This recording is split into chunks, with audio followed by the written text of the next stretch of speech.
पुण्यातील ध्वजारोहण कार्यक्रमातील आसन व्यवस्थेवरून नीलम गोऱ्हे नाराज झाल्या। लोकप्रतिनिधींना सन्मान दिला नाही असं त्या म्हणाल्या।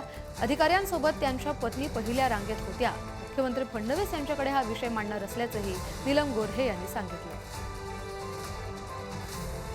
मला असं वाटतं केवळ आमदारांच्या प्रतिष्ठेचा प्रश्न नाहीये, स्वातंत्र्य सैनिकांच्या मागे पण अधिकारी असावेत, स्वातंत्र्य सैनिकांच्या मागे बाकीचे लोक असतील, परंतु अनेक निवृत्त अधिकारी, मी त्यांचा सन्मान करते, ते सर्वजण पहिल्या रांगेत येऊन बसलेले होते आणि आमदारांना मात्र या पद्धतीने जी वागणूक दिली गेली या संदर्भामध्ये मला आतापर्यंत एक दोनदा जाणवलं होतं, पण आज अगदी स्वतः बघायला मिळालं। आणि मला तर सगळेजण सामाजिक याच्यात ओळखतातच, त्यामुळे मला स्वतःचा माझा मानापमानाचा काही प्रश्न आला नाही। पुण्यामध्ये आज विधान भवनात राज्यपालांच्या हस्ते ध्वजारोहणाचा कार्यक्रम पार पडला आणि या कार्यक्रमाच्या वेळी समोर जी सगळी आसन व्यवस्था करण्यात आलेली होती त्याहून नाराजी नाट्य रंगल्याचं बघायला मिळतं।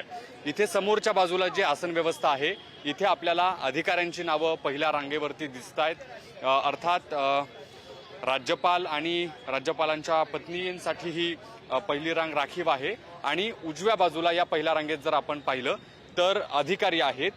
नीलम गोऱ्हे यांनी जो आक्षेप घेतलेला आहे त्यांचं असं म्हणणं आहे की जे डाव्या बाजूला या ठिकाणी आपल्याला हे बोर्ड दिसत आहेत जिथे खासदारांसाठी दुसऱ्या रांगेमध्ये आसन व्यवस्था करण्यात आलेली आहे, इतकंच नाही तर जे स्वातंत्र्य सैनिक आहेत त्यांना पहिल्या रांगेत अधिकाऱ्यांच्या पुढे बसण्याचा मान मिळायला हवा होता, असं झालं नाही आणि त्यावरून नीलम गोऱ्हेंनी नाराजी व्यक्त केली आहे। मुख्यमंत्र्यांकडे या सगळ्या संदर्भानं त्यांनी तक्रार करणार असल्याचं म्हटलं आहे।